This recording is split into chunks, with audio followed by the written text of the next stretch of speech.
Bismillahirrahmanirrahim. Assalamualaikum warahmatullahi wabarakatuh.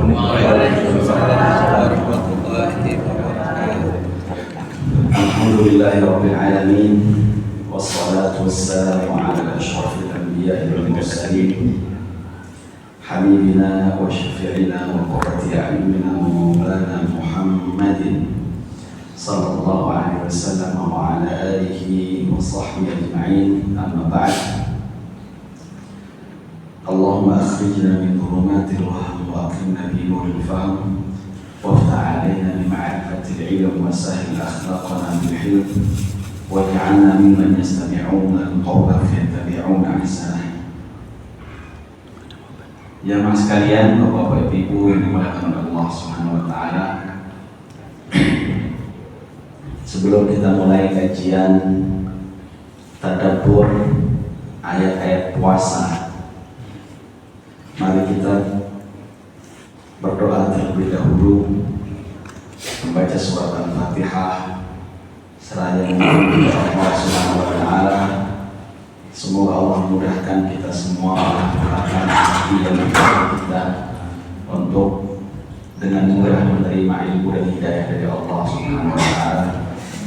Yang sakit di antara kita Allah sembuhkan, yang punya hajat kita Allah kabulkan, dan dimudahkan kita untuk menjadi hamba-hamba yang saleh dan salihah, istiqomah sampai dengan husnul khatimah. Ala hadhihi niyyah wa ala kulli niyatin salihah. Wa ila hadratin nabiyil mustafa Rasulillah sallallahu alaihi wasallam. Al-Fatihah. A'udzu billahi minasy syaithanir rajim. Bismillahirrahmanirrahim. Alhamdulillahi rabbil alamin. Ar-Rahmanir Rahim. Maliki yaumiddin. Iyyaka na'budu wa iyyaka nasta'in. Ihdinas siratal mustaqim. Siratal ladzina an'amta 'alaihim ghairil maghdubi 'alaihim waladdallin.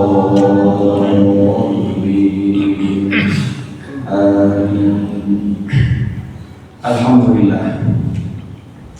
Kita akan melanjutkan kajian tadabbur ayat-ayat puasa sebagai muqaddimah atau tarhib kita menyambut bulan Ramadan yang beberapa hari lagi akan kita hadapi. Sudah kita bahas ayat 183, 184, 185 di pertemuan yang lalu. Kalau masih ingat kan? Bapak Ibu, kemarin kita bahas 183, 184, 185 daripada surat Al-Baqarah.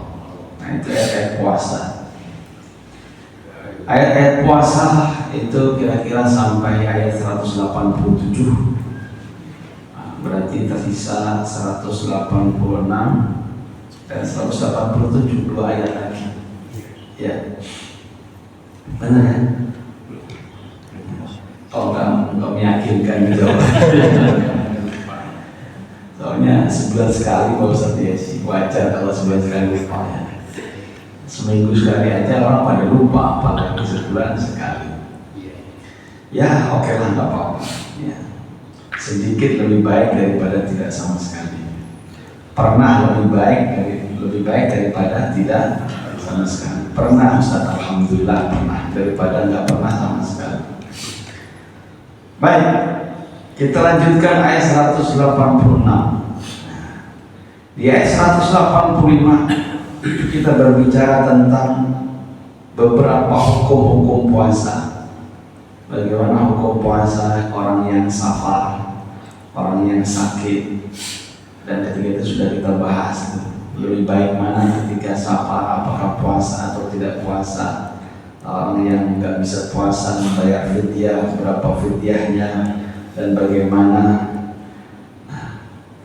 Dan di akhir ayat 185 kita juga membahas tentang betapa besarnya keutamaan puasa, sehingga siapapun yang mengetahui itu maka dia akan bertakbir seraya mensyukuri betapa besarnya dahsyatnya nikmat Allah yang Allah berikan kepada kita melalui puasa ini, sehingga ujungnya walitukmilul iddata walitukabbirullaha ala ma hadakum wa la'allakum tashkurun.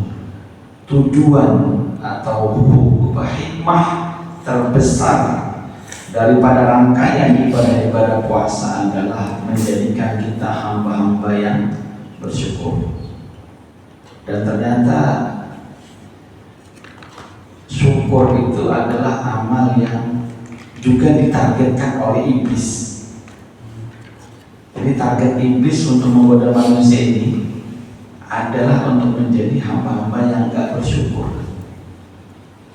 Kata iblis itu yang disebut dalam Al-Quran, kata iblis itu wala atiyannahum min baini aydihim, aku akan datangi mereka dari depan, wa min khalfihim dari belakang, wa an aymanihim dari kanan, wa an shimailihim dari kiri mereka. Apa ujungnya kata iblis? Wala tajidu aktsarahum syakirin, sehingga engkau wahai Allah tidak akan menemukan mereka anak-anak Adam ini menjadi orang-orang yang bersyukur.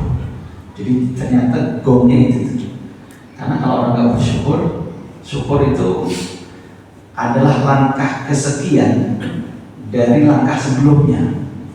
Apa langkah sebelumnya? Langkah sebelumnya adalah menyadari, meyakini bahwa semua nikmat itu dari Allah. Orang yang nggak bersyukur kan berarti dia mengingkari kalau nikmat itu dari Allah. Ingkar nikmat berarti ingkar kepada sang pemberi nikmat, kafir. Ujung-ujungnya kafir sama kafir apa namanya? Kafir dalam keimanan dengan kafir terhadap nikmat itu ujung-ujungnya sama. Ujung-ujungnya inna azabi lasyadid. Na'udzubillah. Nah, setelah berbicara ayat-ayat hukum, tiba-tiba Allah Subhanahu wa Ta'ala berbicara tentang sesuatu yang lain. Ayat 186 ini sekilas itu tidak relevan dengan ayat yang sebelumnya dan ayat yang setelahnya. Tiba-tiba ngomongin doa, tiba-tiba ngomongin posisi Allah Subhanahu wa Ta'ala itu ada di mana, sehingga banyak yang berpikir kok enggak relevan ya. Tiba-tiba ayat 186, wa idza sa'alaka 'ibadi 'anni fa inni qarib, yang artinya apa? Wa idza sa'alaka 'ibadi, wahai Muhammad, kalau ada hamba-hambaku bertanya kepadamu, di mana aku? Di mana Allah? Fa inni qarib, sesungguhnya aku dekat. Ujibu da'watad da'i idza da'an, aku mengijabah doa orang yang berdoa jika memang dia berdoa. Falyastajibu li, maka hendaklah mereka juga mengijabah panggilan-panggilanku, wa yu'minu bi, dan beriman kepadaku, wa la'allahum yarshudun, la'allahum yarshudun, agar mereka menjadi orang-orang yang mendapatkan petunjuk, orang-orang yang dewasa, yang matang pikirannya. Nah, tiba-tiba ngomongin begitu tuh, ada nggak korelasinya? Ada nggak relevansinya? Ada, jelas bagi orang-orang yang mau merenungi.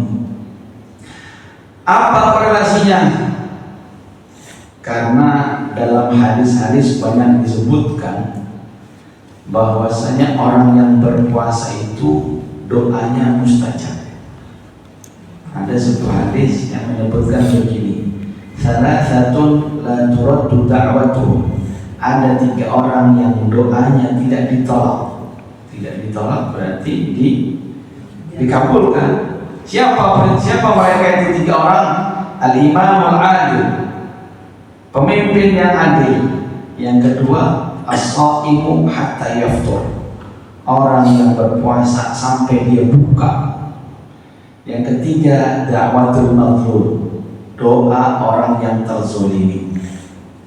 Satu hadis yang lain juga banyak. Ada hadis yang mengatakan inna lis-shaimi da'watun la turad.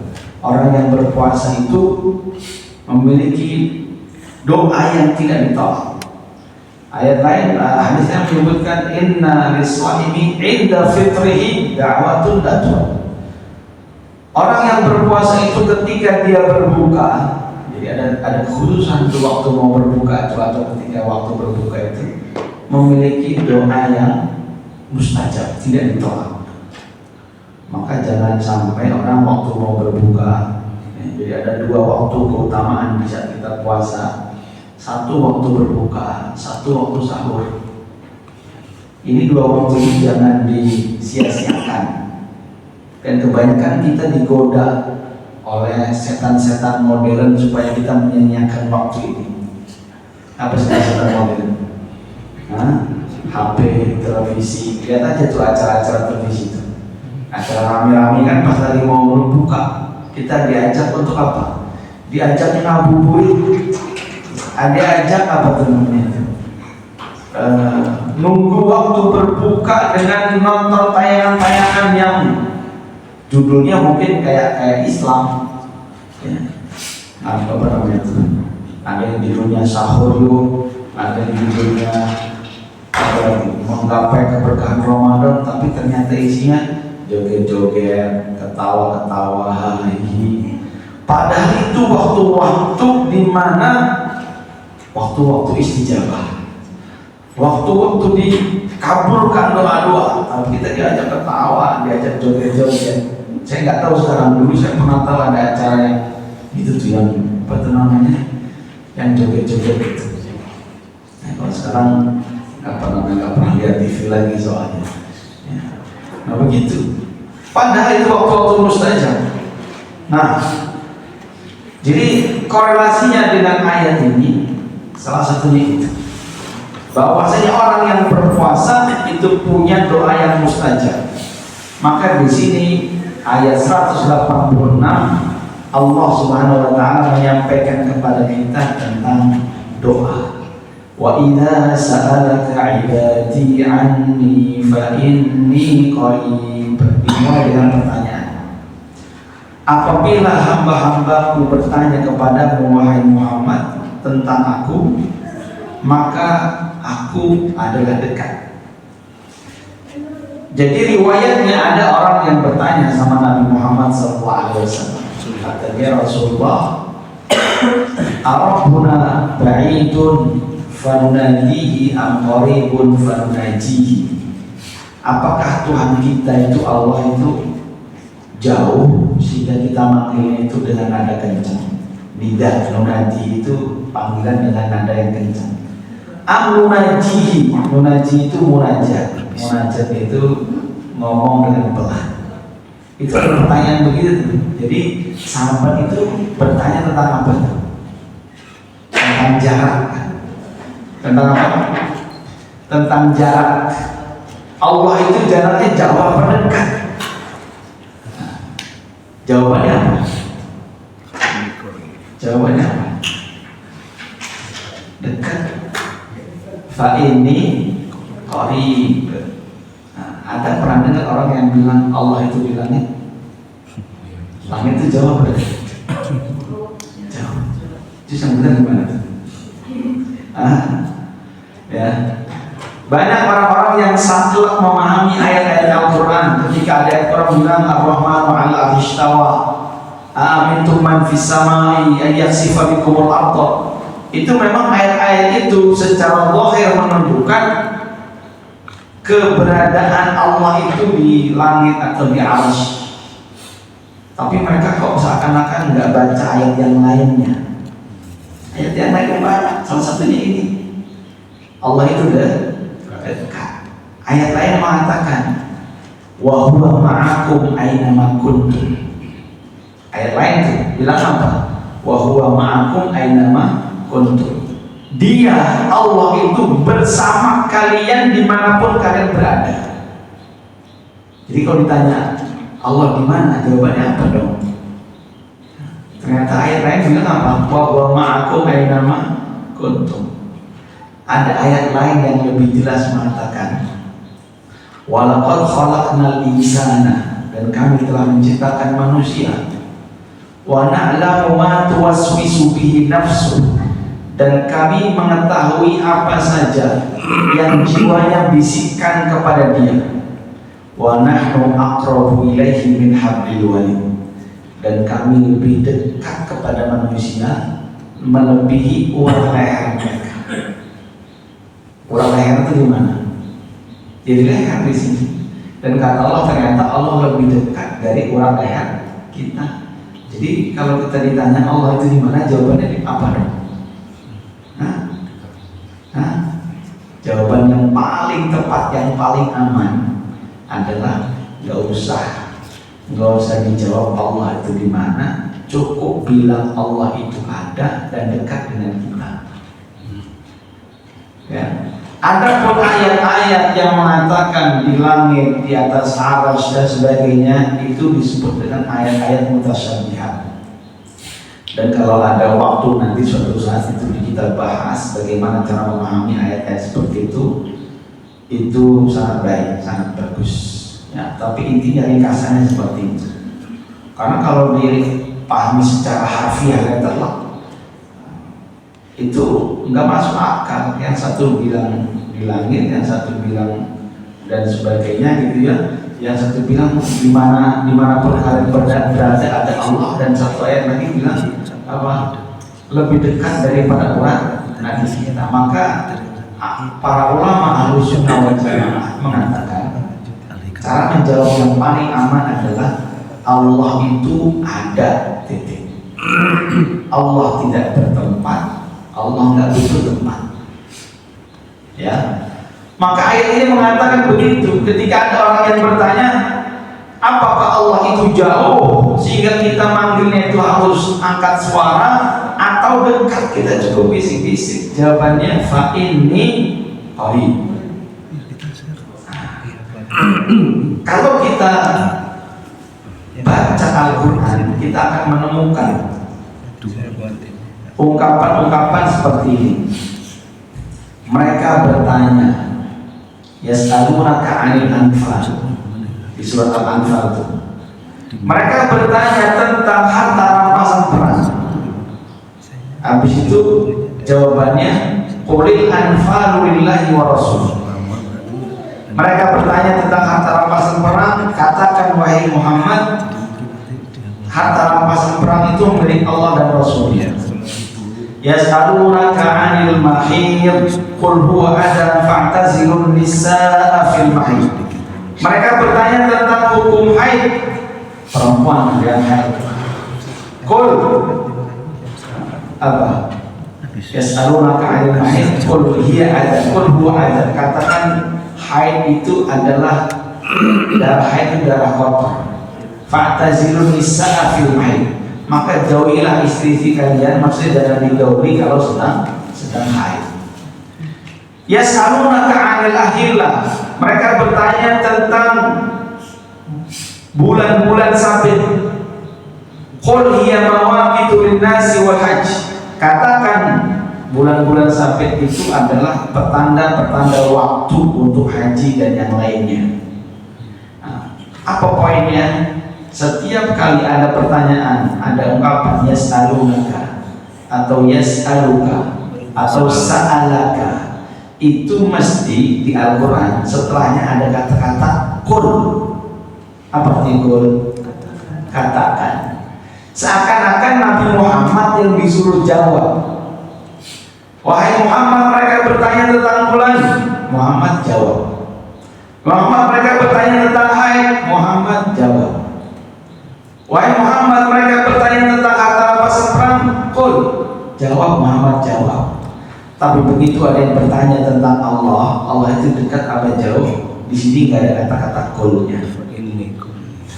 Nggak ada kata-kata qulnya. Wa idza sa'alaka ibadi anni, kalau ada hambaku yang bertanya kepadamu tentangku, fa inni qarib, nggak ada kata-kata qulnya. Seakan-akan kalau ada yang nanya tentang aku, saya yang jawab.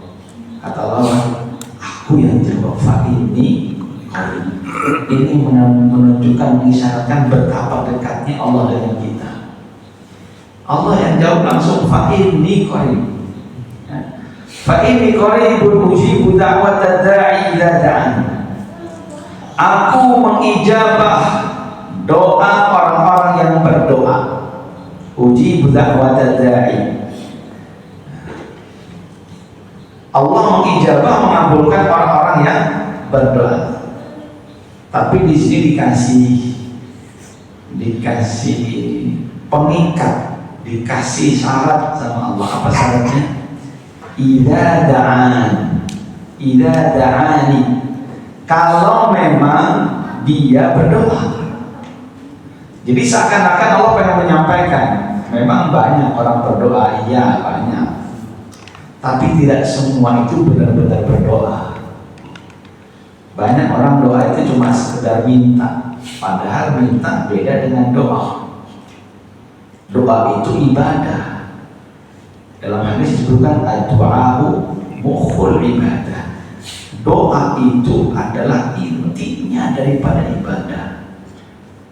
Maka tidak semua orang yang minta itu memenuhi syarat apa? Sebagai doa. Enggak semua permintaan itu adalah doa, enggak semuanya.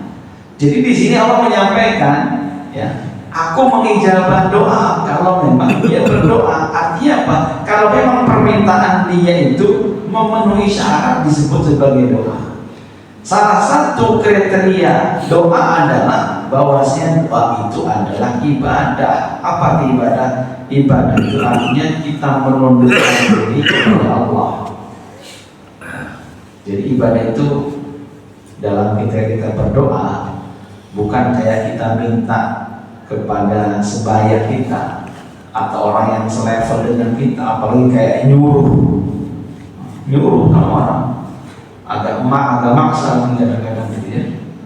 Ya Allah, kalau ente nggak kabul doa aneh murtad nih. Mungkin ada yang orang nggak ngerti begitu.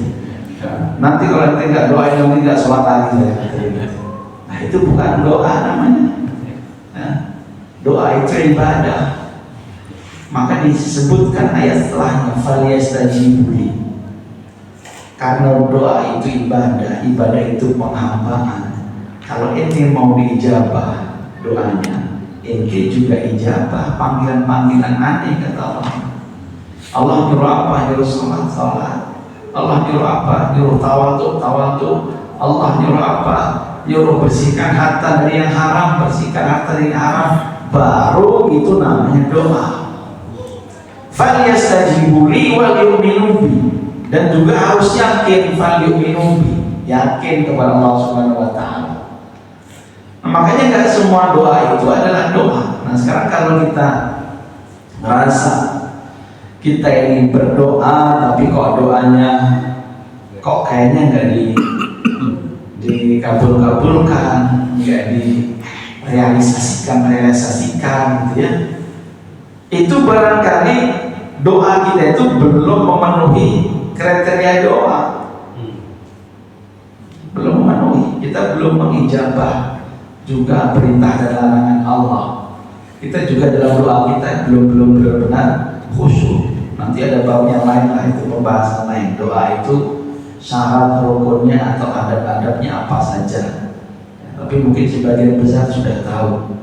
Ya, kalau misalkan secara adab atau secara syarat diterimanya doa kan misalkan membaca sholawat kepada Rasulullah SAW di depan dan di belakang, syukur depan, tengah, belakang. Nah itu kan salah satu adab atau syarat dijawabnya doa. Nah itu sudah terpenuhi apa belum?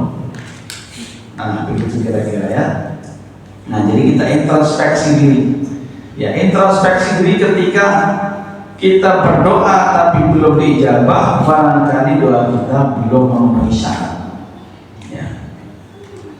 Maka di akhir ayat ini Allah Subhanahu wa taala mengatakan la'allahum yarshudun. Agar mereka, kalau dilihat di terjemahan, biasanya terjemahannya apa? Yarshudun itu mendapat petunjuk. Memang betul yarshud atau rushdun itu petunjuk. Tapi dalam bahasa Arab ya, kan suka mananya luas ya. Yasyub itu juga berarti dewasa. Orang yang pikiran matang, orang yang sudah dewasa, yang sudah matang pikirannya, jiwanya, akalnya, itu disebut dengan rasyid. Orang yang rasyid. Maka yasyub itu juga bisa berarti barangkali mereka atau tujuannya adalah agar mereka itu menjadi dewasa. Maksudnya supaya kita nggak kekanak-kanakan kayak anak kecil. Kalau minta sesuatu nggak dikabulin, moto, kalau moto, ngambek, ya, minta sama orang tuanya ngambek. Minta apa? Minta gulali, nggak, atau nggak dikasih. Si anak nangis, kenapa nangis? Mikir emaknya nggak sayang, bapaknya nggak sayang. Padahal emak sama bapaknya bilang apa? Itu gigi udah habis. Ya. Tadi juga udah makan permen, masa sekarang minta gulai lagi? Kalau dikasih lagi tambah habis gigi. Sebenarnya tidak dikasih itu bukan karena nggak sayang, tapi karena justru karena sayang, pengen melindungi si anak. Nah sebenarnya doa juga sering begitu. Allah tuh nggak ngasih bukan karena Allah nggak mengijabah. Allah mengijabah tapi dengan cara yang lain. Dalam hadis disebutkan begini, kata Rasulullah SAW, kalau ada orang muslim, ma min muslim atau ma min abdin yad'u laisa bi ithmin wala bi qati'ati rahim. Kalau ada seorang muslim, seorang hamba berdoa, doanya itu bukan doa yang jelek, doa yang bagus, ya. Maka Allah akan memberi dia satu di antara tiga. Atahullahu ihda tsalas, satu di antara tiga. Kemungkinannya ada tiga nih. Yang pertama, ayyu'ajjilallahu lahu da'watahu. Allah akan segerakan kontan dijabah doanya. Itu pas berarti itu. Yang dia minta baik menurut dia, terus kata Allah, oh ini memang baik. Ya, baik dan waktunya pas, maka dikasih sama Allah langsung. Yang kedua, ayat dakhyalahu fil akhirah. Itu doa enggak dijabah di dunia, tapi disimpan menjadi pahala besar di akhirat. Nanti di akhirat ada orang-orang yang menyesal. Bukan ada, banyak yang menyesal.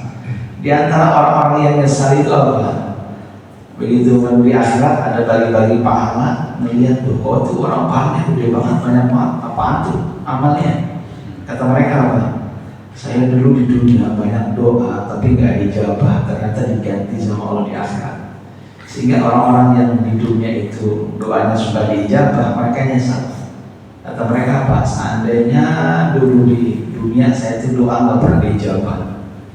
Nah, orang-orang nyesal begitu. Ya. Nah, jadi sekarang yang melongso atau yang sedih karena doanya nggak dijabah, itu di akhirat kebalikannya itu bakal bahagia.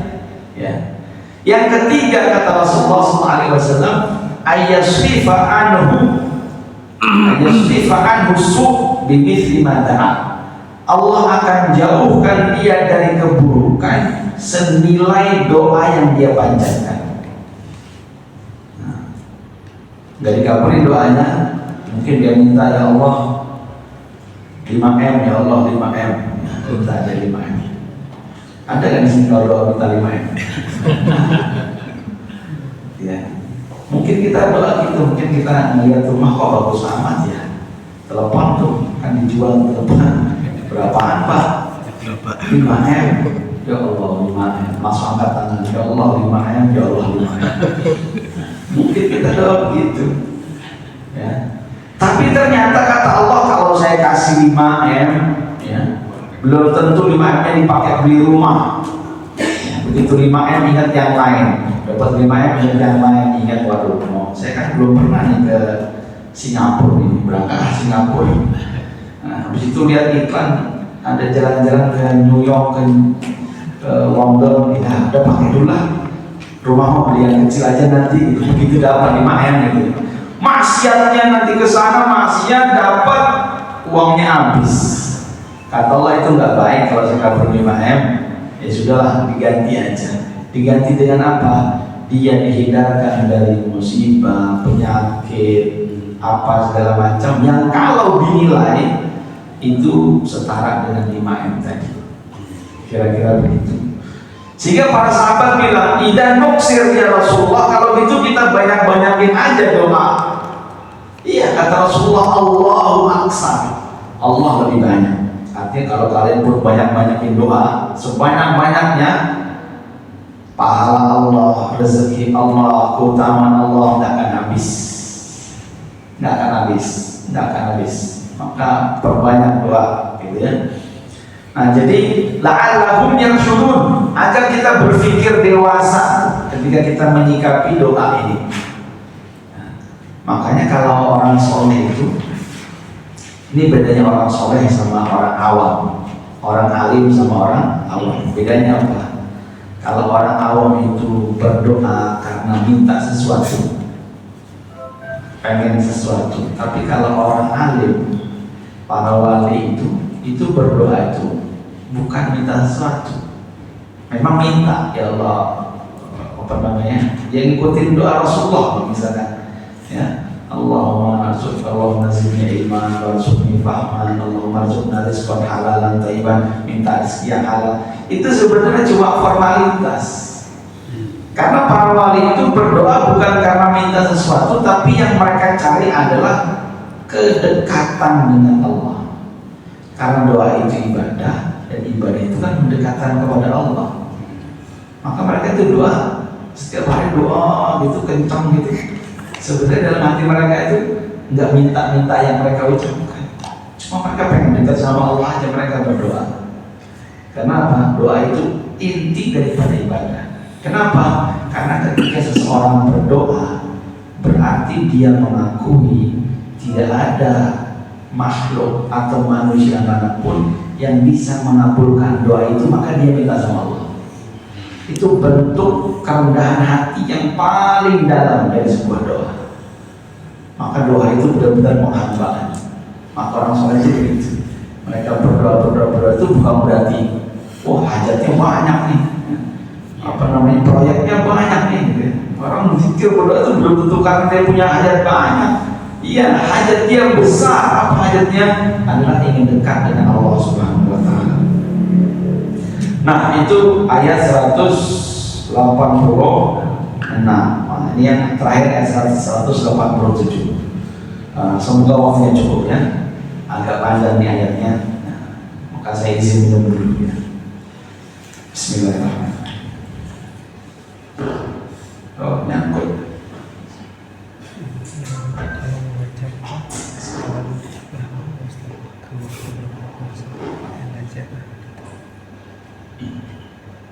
Baik, ayat 187. Uhilla lakum lailatas siyamir rafathu ila nisaikum hunna libasun lakum wa antum libasun lahum. Alima Allahu annakum kuntum takhtaruna anfusakum fataba alaikum wa afa ankum.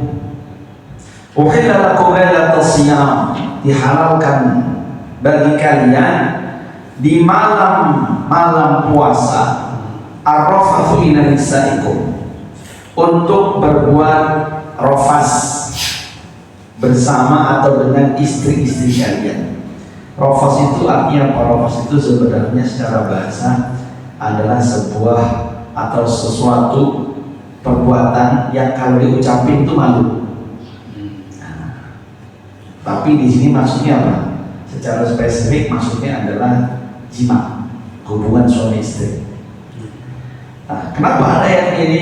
Oh, berarti dulu sebelum ayat ini turun nggak boleh itu malam puasa suami istri campur, nggak boleh. Dulu sebelum ayat ini turun. Maka berat itu bagi cowok-cowok. Mungkin bagi orang Indonesia yang makannya kangkung, bayam, tempe, tahu ya kadang-kadang ayam, kadang-kadang daging, itu mungkin enteng. Tapi bagi orang Arab yang pagi daging, siang daging, malam daging, berat. Daging mulu, bahkan nasinya sedikit. Maka dulu Umar bin Khattab itu pulang salat taraweh, terus melihat istrinya baru selesai mandi lagi nyisir-nyisir pakai parfum, cakep gitu kan. Wah, nggak tahan, jebol pertahanan apa? Jebol. Setelah sadar, mandi besar, Umar bin Khattab nangis, kemudian ngadu ke Rasulullah SAW. Ya Rasulullah, saya sudah melakukan ini. Kata Rasulullah, ya Umar, ma kunta jadiran an taf'ala dzalika ya Umar. Seharusnya engkau nggak ngelakuin itu, salah kan berarti. Makanya Rasulullah bilang begitu, seharusnya kamu nggak ngelakuin itu. Ya, ternyata begitu Umar ngaku, samping kanan kiri juga ada yang ngaku, ya Rasulullah, saya juga ya Rasulullah. Sebelahnya ngaku lagi, ya Rasulullah, saya juga ya Rasulullah. Ternyata banyak. Ternyata banyak. Ya iya juga sih, ini bagi bapak-bapak yang nggak tahu apa itu. Bapak mungkin bisa nggak kalau misalkan 29 malam itu, kan paginya udah jelas nggak boleh kan, subuh sampai maghrib sudah jelas nggak mungkin lagi puasa. Ternyata malamnya juga nggak boleh bercampur suami istri. Berat, ya berat. Wah, jebol pertahanan akhirnya turun ayat ini meringankan. Uhilla lakum lailatas siyamir rafathu ila nisaikum. Dan mungkin cara seperti ini adalah cara puasa umat terdahulu. Nah, umat terdahulu kan di ayat 183 kita sebutkan tuh, puasa itu bukan hanya umat Nabi Muhammad, tapi seluruh umat itu berpuasa. Tapi caranya beda-beda. Syariatnya beda, waktunya juga beda. Dan mungkin umat terdahulu begitu puasanya, berat ujiannya. Tapi umat terdahulu puasanya mungkin nggak sebulan full. Masih nggak puasanya hari apa aja tuh? Kemarin kita sebutnya ayamul bid 3 hari dalam sebulan dan 10 Muharram hari Asyura. Tapi kalau Ramadan full sebulan, ya, sebulan nggak campur sama istri, bagi laki-laki berat, ya, apalagi yang masih gagah perkasa, berat itu.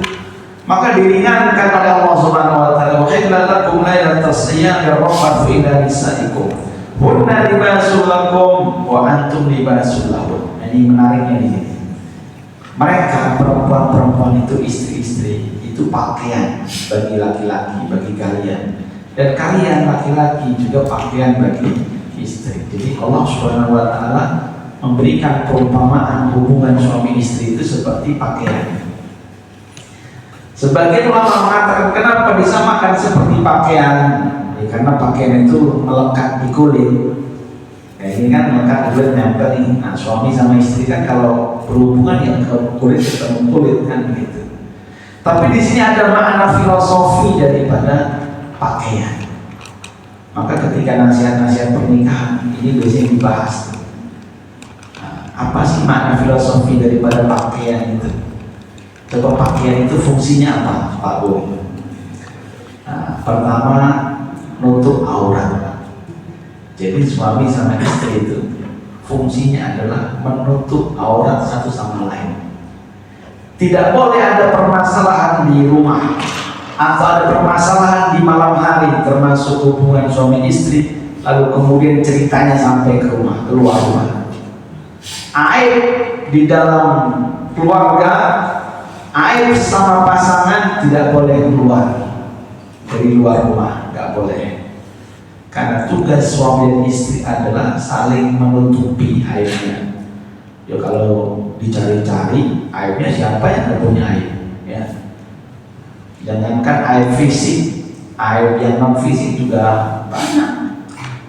yang secara fisik pun sempurna, misalkan di luar dengan pakaiannya, dengan hiasannya perfect, mulus segala macam, ternyata begitu udah dibuka semuanya mah ada aja kata-kata tompelnya di mana atau segala macam gitu.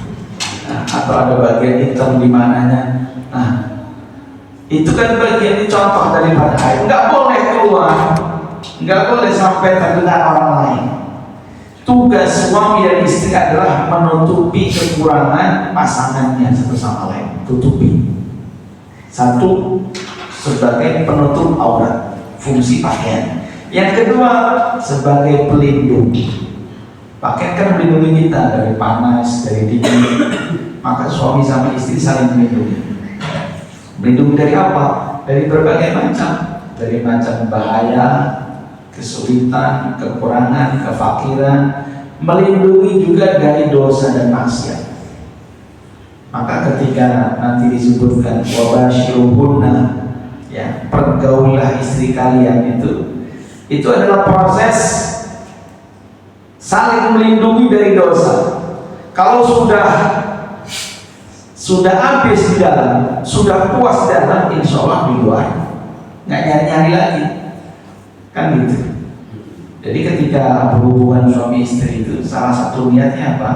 Dia niat untuk menjaga pasangan saya supaya di luar dia tidak nyari yang lain. Kalau di dalam kan sama istri sama pasangan sehalal, tapi kalau di luar haram. Nah, artinya menjaga dari dosa.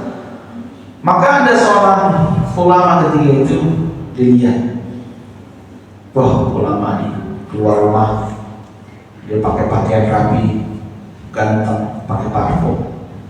Syekh, masa ulama kok pakaiannya kalau bahasa kita itu mungkin palete lah atau necis gitu ya. Kata dia apa? Saya berpakaian seperti ini supaya menjaga istri saya tidak melirik kepada laki-laki lain. Jadi tidak hanya istri yang berpenampilan cantik untuk supaya suami nggak nengok ke yang lain, sebaliknya juga suami juga sama. Ya. Menampilkan apa tuh?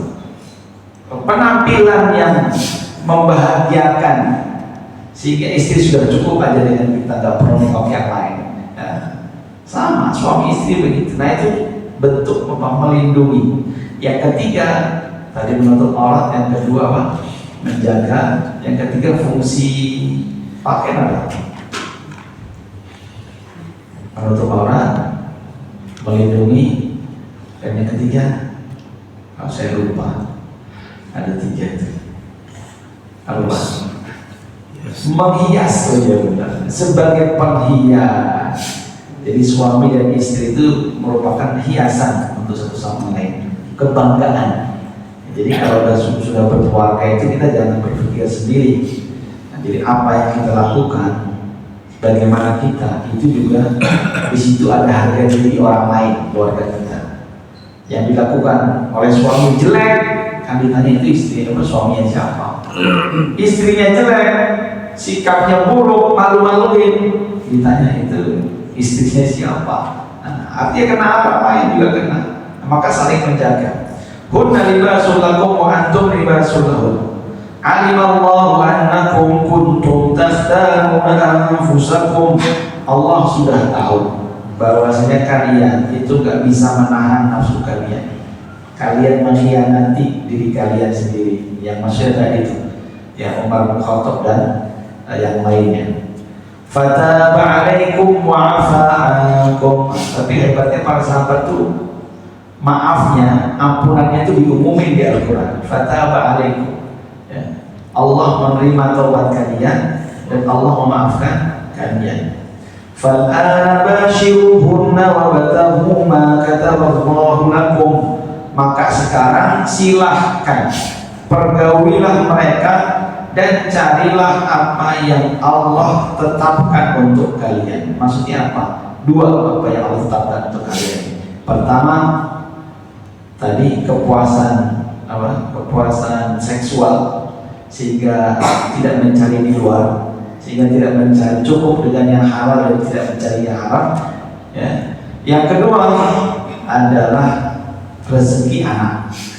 Nah, jadi ketika kita bergaul mencampuri istri, ya, bapak-bapak atau istri juga, niatnya apa?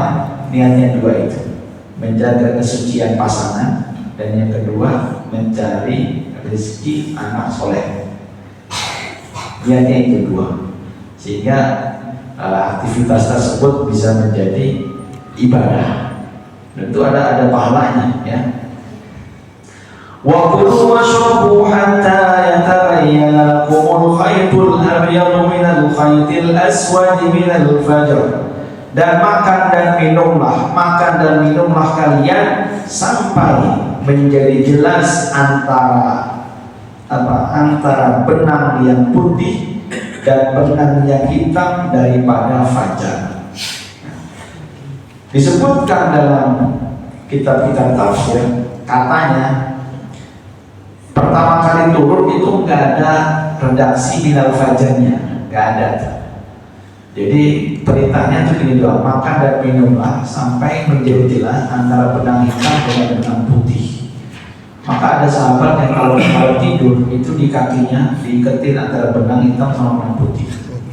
Jadi begitu bangun, udah kelihatan belum nih benang hitam sama putihnya? Oh masih gelap, sama-sama masih gelap kan? Maka boleh makan, boleh minum sampai kelihatan terang. Itu berarti nunggu matahari terbit gitu. Ada juga yang naruh di bawah bantalnya. Salah satunya Adi bin Hatim, dia menyampaikan itu, ditaruh benangnya di bantalnya. Kalau tidur nanti dikit-dikit dia udah jelas belum bedanya antara benang putih sama benang hitam. Nah kemudian itu sampai kepada Rasulullah SAW. Kata Rasulullah bukan itu, maksudnya adalah benang putih dengan benang hitam itu bahasa kiasan. Benang hitam itu malam, benang putih itu adalah fajar, ya, matahari, siang. Kenapa disebut atau diumpamakan dengan bintang, dengan benang? Karena fajar shorting itu ketika pertama kali muncul di ufuk itu bergaris gitu, kayak benang. Jadi seperti benang putih di antara benang hitam, itu maksudnya. Jadi maksudnya apa? Maksudnya ya fajar itu subuh, ya. Makan dan minumlah sampai terbit fajar. Makan dan minumlah sampai masuk waktu subuh. Maka boleh tuh makan malam-malam sampai subuh. Karena apa?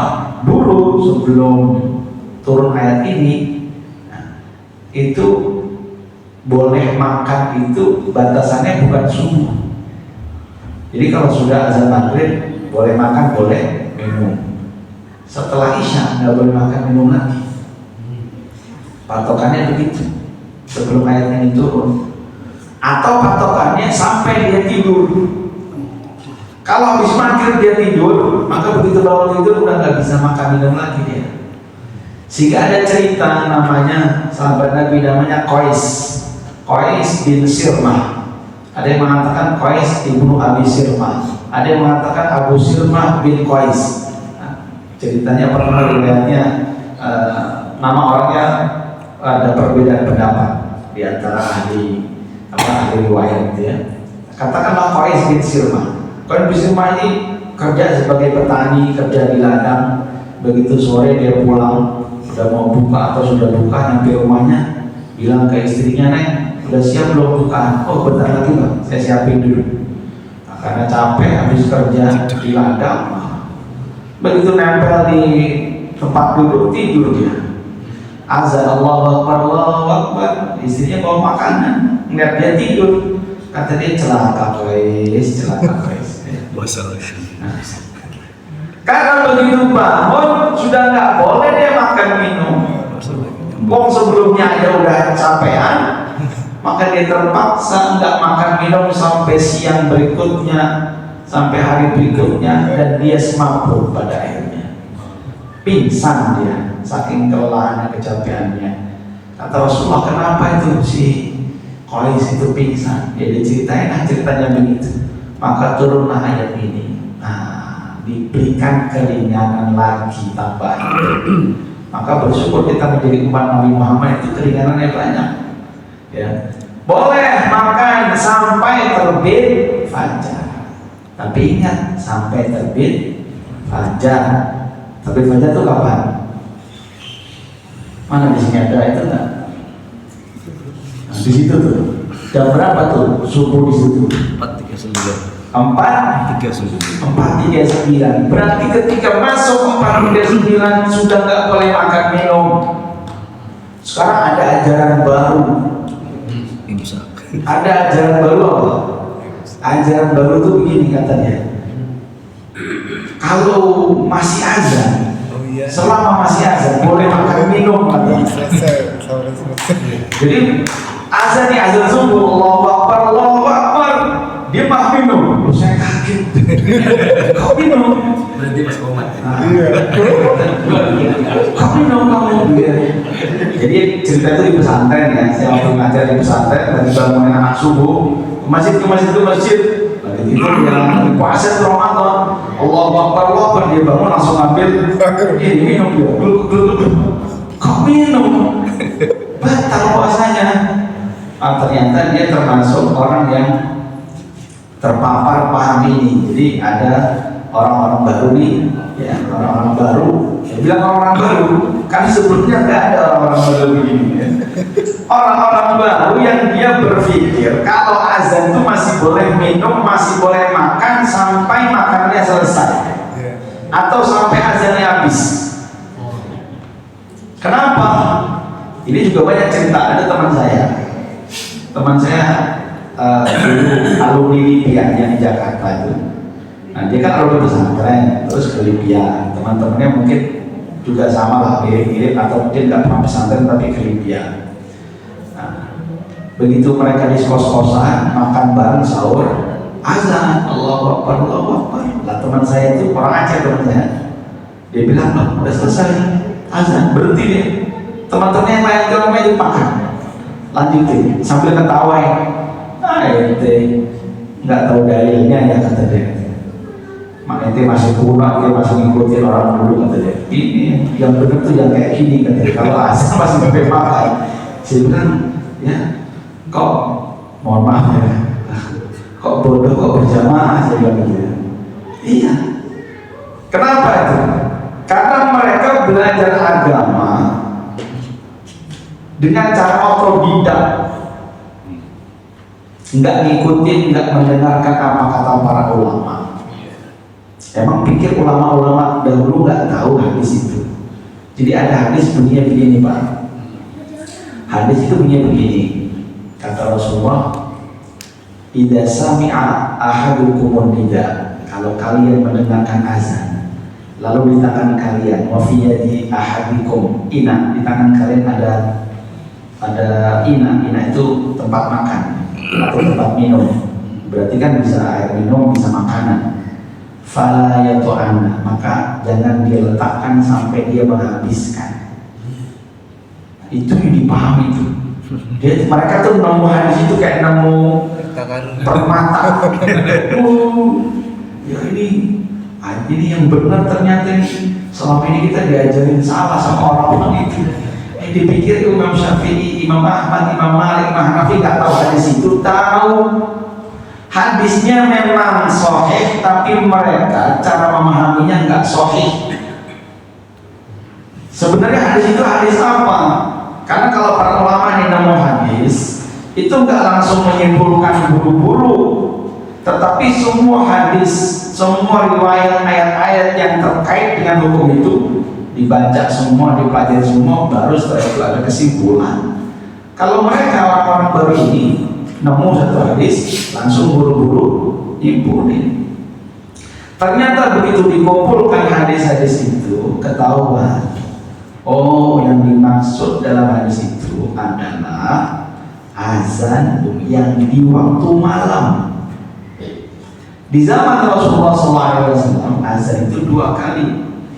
Azan di malam hari untuk bangunin sahur atau untuk bangunin tahajud, pokoknya di malam hari. Azan yang kedua, azan subuh. Maka dalam hadis-hadis lain disebutkan oleh Rasulullah, kata Rasulullah, la yamna'annakum adanu bila anis sahur. Ya, Jangan sampai azan Bilal itu menghalangi kalian untuk sahur. Fa inna Bilalan yunadi bilail, karena Bilal itu azannya di malam hari. Hatta tasma'u adzana ibnu Ummi Maktum. Hatta tasma'u adzana ibnu Ummi Maktum, sampai kau mendengar azannya ibnu Ummi Maktum. Jadi ada dua muazzinnya, satu Bilal, satu lagi namanya ibnu Ummi Maktum, Abdullah ibnu Ummi Maktum namanya. Dipanggil apa? Ibnu Ummi Maktum. Nah, Bilal itu azannya tengah malam, bangunin sahur, bangunin tahajud. Kalau Ibnu Ummi Maktum, dia buta. Ibnu Maktum itu buta. Dia azan kalau dibisikin sama sampingnya sudah subuh, baru dia azan. Allahu Akbar. Nah, artinya apa? Yang dimaksud dalam hadis tadi itu adalah azannya Bilal yang di malam hari. Tapi kalau sudah subuh, ya udah selesai, berhenti makan minum. Perintahnya jelas ayat ini, makan dan minumlah sampai fajar. Jelas kan? Berarti kalau sudah fajar dia masih makan minum, melanggar ayat ini. Melanggar. Nah, ayatnya jelas, makan dan minumlah sampai fajar. Nah, mereka tambah nyala-nyalain lagi. Katanya apa? Ini ulang orang-orang Indonesia ini mengada-ngada. Mengada-ngada apa? Jangankan kita disuruh berhenti makan ketika imsak. Ketika disuruh berhenti makan minum ketika imsak. Padahal sampai azan boleh, kata mereka. Tapi udah jelas ya, kalau sudah azan nggak boleh. Nah, sekarang kalau imsak gimana? Nah, imsak itu juga ada dalilnya. Mungkin saya pernah menyampaikan di sini, tapi saya ulangi nggak apa-apa. Nah, kenapa ada imsak tuh?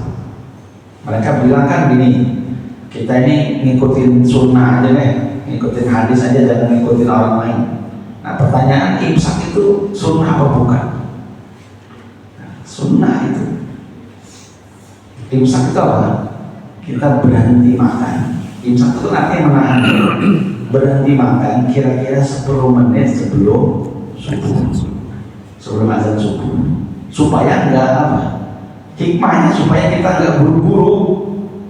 Bayangin tuh kalau kita mepet-mepet lagi sahur, apalagi sahurnya pakai sambal setan ya, yang pedasnya itu dahsyat gitu ya.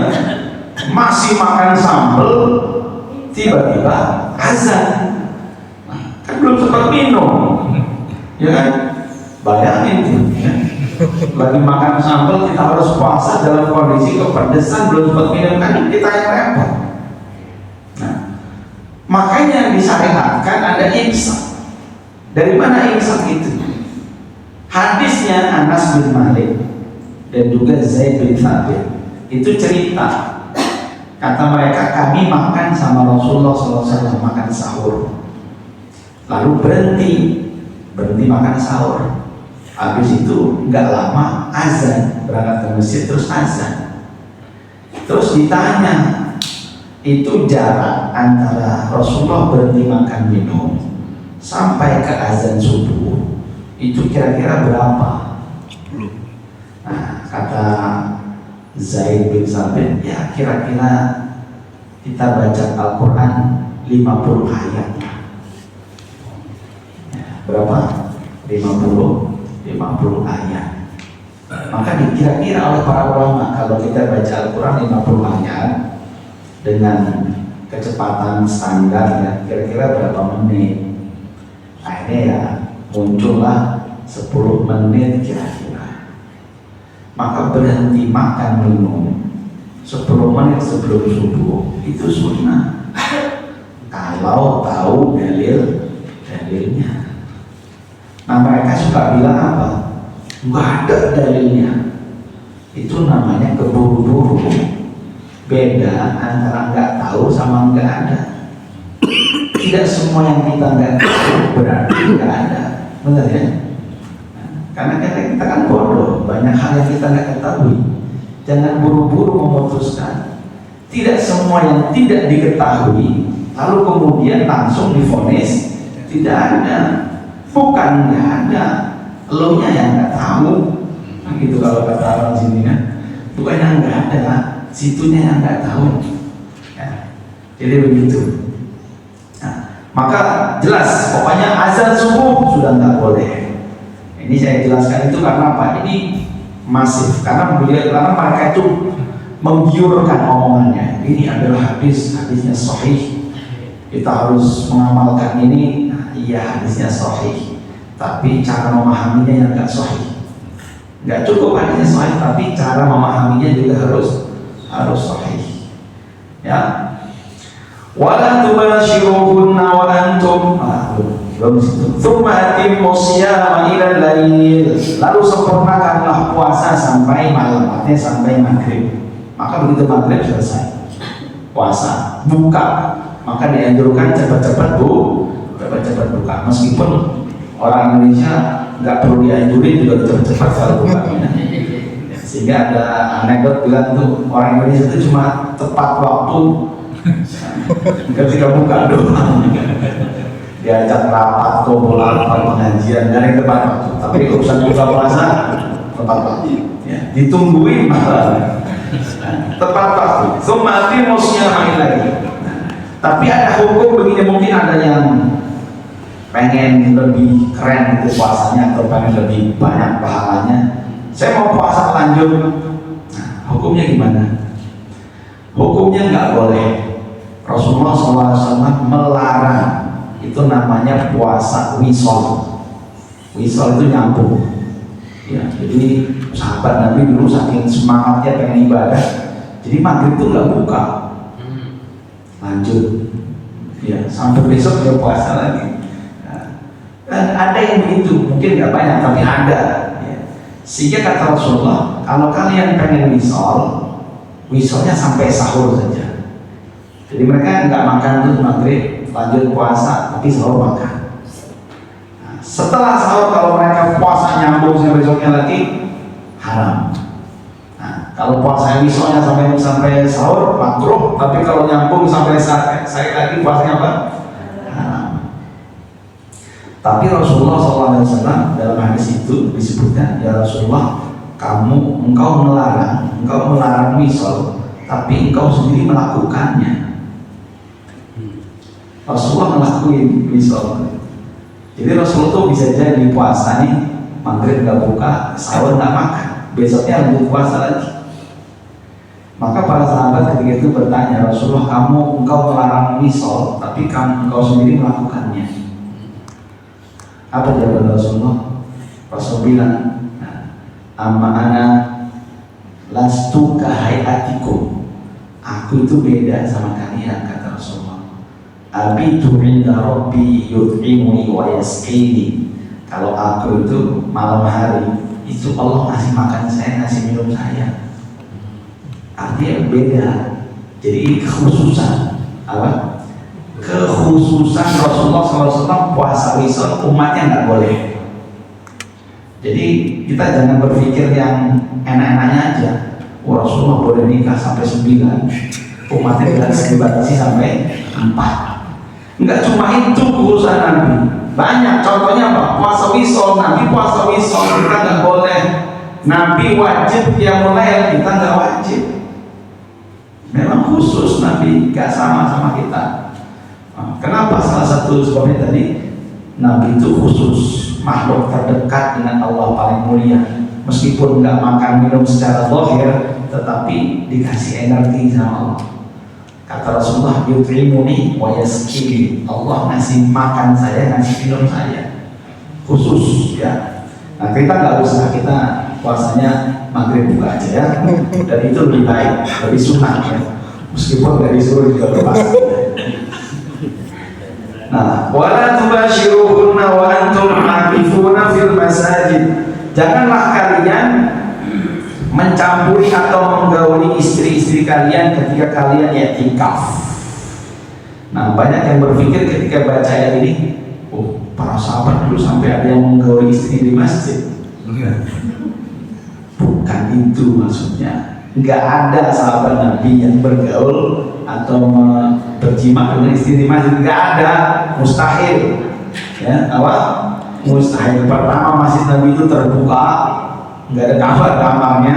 Bagaimana ceritanya membawa istri di masjid? Nah, kata-kata fil masajid di sini itu tidak terkait dengan kata kerja menggaulinya, tapi terkait dengan kata-kata etikafnya. Karena yang namanya etikaf itu di masjid, ya, bukan dengan terkait dengan kata menggauli. Apa? Jadi maksudnya apa? Maksudnya ada orang dia lagi etikaf dan etikafnya di masjid. Tapi ketika etikaf kan boleh pulang untuk kalau ada keperluan. Ya, misalkan rumah saya di situ, ini masjid, saya etikaf. Waktunya sahur atau buka, saya pulang ke rumah. Kan nggak harus istri saya ngantar ke sini. Kalau istri saya punya anak 12, ya, sampai harus repot packing segala macam ke sini kan repot. Ngurusin anak di sana juga susah. Ya udah saya pulang. Dan itu boleh, tidak membatalkan etikaf. Keluar masjid untuk suatu hajat tidak membatalkan etikaf. Yang membatalkan itu keluar mau main catur. Nah, artinya nggak penting gitu loh. Kalau memang itu kepentingan, mau buang hajat di sini, mau buang air besar, ngantrinya kayak antri sembako, ya sudah saya keluar ke sana, pulang ke rumah. Kepentingan, nggak batal etikafnya. Nah, ada yang begitu, pulang ke rumah untuk hajat, untuk makan, nyampe rumah melihat istri. Disitulah terjadi pergaulannya, di situ di rumah. Itu yang dilarang. Kalau lagi etikaf, jangan bercampur dengan istri. Nggak boleh, batal etikafnya dan itu nggak boleh. Ya, itu haram. Nah, itu haram. Jadi kata-kata fil masajidnya itu menunjukkan bahwasanya itikaf itu di masjid. Dan ini sepakat para ulama, yang namanya itikaf itu ya di masjid. Dia mau ngapain ke warnet, itikaf. Itikaf di warnet. Mau ngapain ini itikaf di kafe, itikaf. Enggak, itikaf di masjid. Karena hikmah untuk itikaf adalah fokus ibadah, maka tempatnya di masjid. Nah, masjidnya ini ada perbedaan pendapat, ya. Apakah masjid bisa musola? Nah, kalau di Indonesia itu istilahnya musola, ya. Tapi di Arab musola juga namanya masjid. Cuma bedanya apa? Ada masjid yang di situ ada jumatan, ada masjid yang tidak ada jumatannya. Di Indonesia yang nggak ada jumatannya disebut dengan musola. Tapi kalau di Arab sama-sama masjid, cuma ada masjid jami, ada yang masjid nggak jami. Yang jami itu yang ada jumatannya. Jadi masjid jami itu artinya masjid yang ada jumatannya. Nah, sebagian ulama mengatakan cuma di masjid jami saja yang ada jumatannya. Tapi sebagai ulama yang lain boleh kok masjid yang ada jumatan juga apa-apa. Tapi bagusnya di masjid yang ada jumatannya. Kenapa? Ketika masuk waktu Jumat, orang ini nggak perlu keluar dari masjid itu karena di situ sudah ada jumatan. Ya, kalau misalkan di sini nggak ada jumatan, adanya di masjid raya sana, itikaf di sini. Begitu mau waktu Jumat, dia pergi ke sana. Nah, urusan lagi kan ke sana. Nah, maka afdolnya di masjid yang ada jumatannya.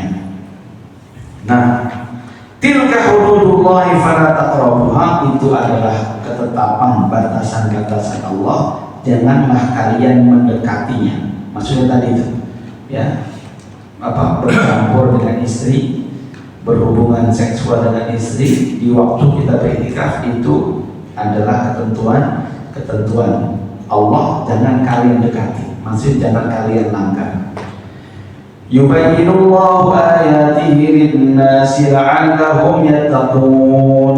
Allah sudah menjelaskan kepada kita semua ayat-ayatnya, syariat-syariatnya, hukum-hukumnya. Tujuannya apa? Tujuannya agar kita menjaga jarak supaya kita tidak melampaui garis merah, tidak menghalalkan yang haram. Karena kasih tahu tidak melakukan yang haram, udah kasih tahu yang haram mana. Dan supaya kita melakukan yang diperintahkan karena sudah dijelaskan la'allahum yattaqun, agar mereka bertakwa. Wallahu a'lam bishawab. Maka dengan selesainya ayat 187 ini, maka selesai pula tadabbur ayat-ayat puasa. Barakallahu fikum.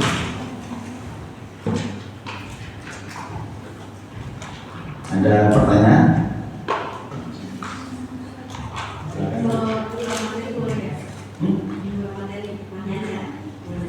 Bermateri. Ya kalau bisa saya jawab, silakan. Masalah itu penjelasan yang itu haram, itu aman Ustaz. Iya. Cuma saya pernah dengar kata Umar ada beberapa pendapat katanya itu ada hal yang dibolehkan gitu. Misalnya dalam satu lingkungan kerjaan terus ada atasan yang mungkin berlawan jenis itu atau dengan teman sekantor karena menghargai gitu katanya ada dibolehkan itu. Baik, ini berarti. Oke, ini pendapat yang saya yakini ya. Jadi bersentuhan lawan jenis yang bukan mahram itu tidak boleh.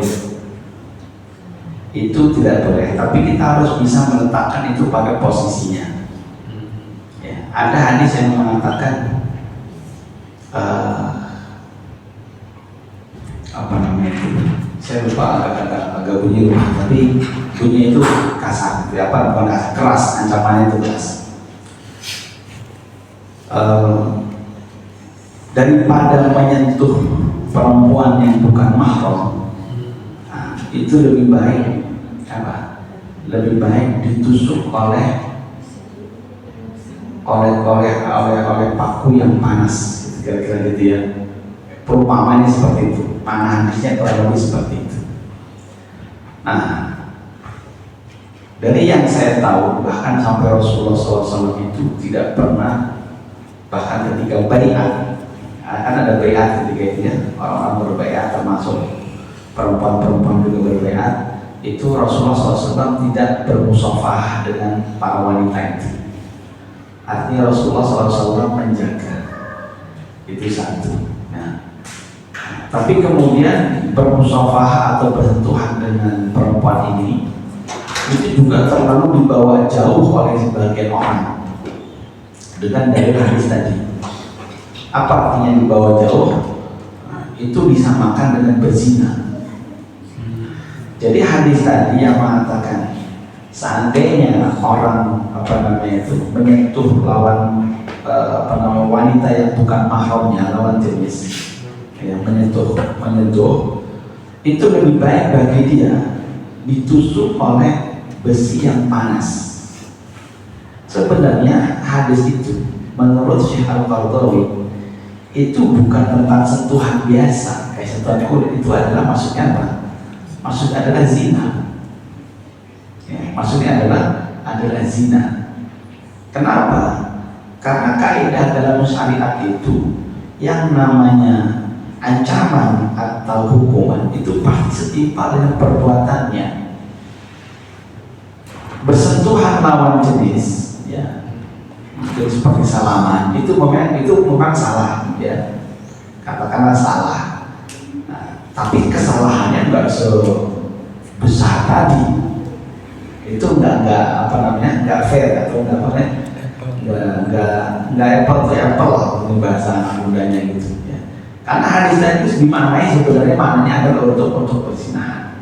Nah, intinya yang ingin disampaikan, kalau saya meyakini laki-laki dan perempuan yang non mahram itu tidak boleh bersentuhan tangan. Tapi juga saya tidak mengatakan itu dosanya atau ancamannya adalah ditusuk dengan besi panas tadi. Nah, itu masih terlalu masih tidak seberat itu. Dari lain, ada seorang pemuda datang ke Rasulullah SAW setelah selesai sholat. Ya, dia bilang, "Ya Rasulullah, aku telah berzina. Aku telah berzina." Rasulullah langsung melengos. Rasul kayak nggak mau dengar. "Ya Rasulullah, aku telah berzina." Kata Rasulullah, "Mungkin kamu nggak berzina. Mungkin kamu cuma pegang-pegang, cuma cium-cium gitu ya." "Ya Rasulullah, aku telah berzina." Kata Rasulullah, bukankah kamu sudah sholat? Tadi sama kita, ya sudah sholat, berarti sudah diampuni. Nah, jadi kita harus bisa menempatkan perkara itu dalam posisi yang pas. Jadi nggak ekstrim memudahkan atau ekstrim terlalu keras, ya. Sehingga tadi memang ada yang membolehkan, ya, tapi membolehkan itu menurut saya itu dalilnya nggak kuat. Nah, salah satunya yang mengatakan membolehkan itu mungkin ya karena mereka berpikir dulu waktu baiat itu Rasulullah SAW juga bersentuhan dengan perempuan. Tapi kalau dari ulama yang saya ikuti, Syekh Muhammad Said Al-Buti, dia mengatakan Rasulullah tidak pernah bersentuhan dengan wanita non mahram. Wallahu a'lam.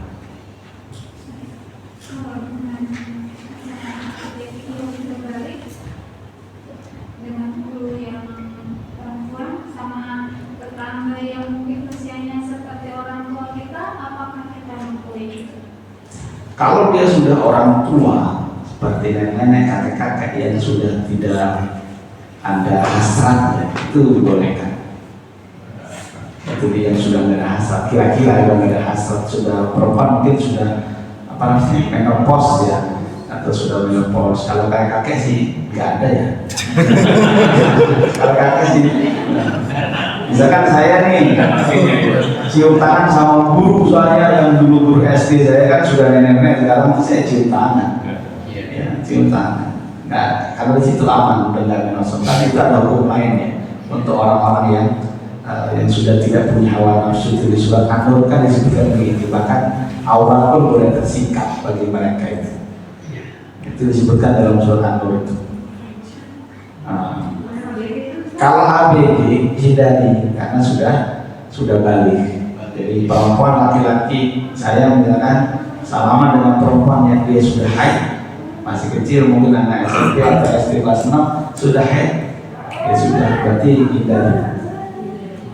Ya, di sisi lain juga membatalkan wudu dalam mazhab Syafi'i. Kalau itu kadang-kadang biasa. Kalau misalnya kita lapis dengan mukena atau jilbab itu Enggak. boleh juga ya. Menurut saya sih enggak ngaruh itu. Tetap nyetrum itu ya. Tetap nyetrum itu. Kalau bagi orang yang ini ya, mungkin bagi sebagian orang enggak, tapi sebagai orang itu tetap nyetrum. Kalau nyetrum. Jadi enggak usah salaman, ya itu aja kayak salaman orang Sunda gitu. Jauh-jauh. Ya kan yang penting kan sebenarnya niat dari salaman itu kan sebenarnya menghormati kan, itu sudah tersalur apa yang sudah cukup menurut saya. Dengan tidak menyentuhkan, kita berarti saya laki-laki dengan tidak menyentuh dengan perempuan itu berarti dia sudah menghargai perempuan. Iya, betul. Mereka sama adik yang tetangga itu juga boleh. Kalau kamu kan sama tetangga adik, berarti kan kita kalau minta usaha roki ya. Iya. Jadi nggak boleh salaman gitu. Ya, kalau Pak itu adalah paman kandung ya boleh. Tetangga. Ya, Pak kan paman.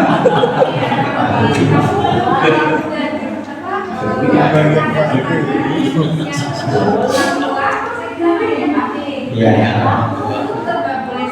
Tapi kalau sudah sangat tua, seusia Bapak Ibu, ya, saya kan nggak tahu Bapak Ibu berapa. Ya, kalau sudah kira-kira sudah nggak ada hasrat masih boleh. Tapi kalau masih seger,